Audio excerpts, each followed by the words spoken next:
Thanks, RK. Whether or not the weather interrupts, it's a numbers game out here on Stats Extra. Hello and welcome for your dose of interesting facts and figures. Right, since 1989 of October, only 7 ODI matches have been played at this venue, and India has appeared on 5 occasions, winning only twice. Australia, though, on the other hand, has played 2 matches at this venue and have won on both occasions, against Sri Lanka in 1989 and then against India in 2001. In fact, Australia made the highest successful chase on this ground when they posted 269 for 6 in reply to India's 265 for 5 in 2001.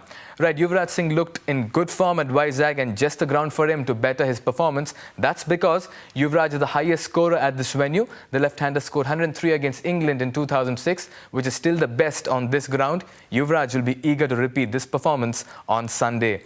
Now, this shouldn't come as a surprise, but VVS Lakshman has the best individual score at this ground against the Australians. VVS scored 101 against the Aussies in 2001 at the Nehru Stadium. In fact, no visiting player has ever scored a century at this venue, the only 2 centurions being VVS Lakshman and Yuvraj Singh.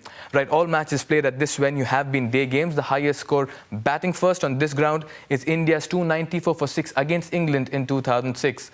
Now, if India win this bilateral tournament, then it will be India's first win over Australia in a bilateral series since 1986-87.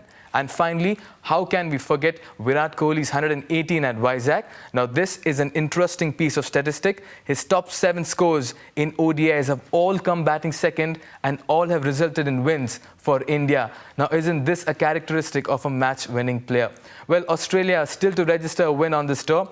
India have made winning a habit, so just the perfect scenario for that one last final assault from both the sides. Thanks for joining me on Stats Extra all through this series. As I sign off, it's over to RK.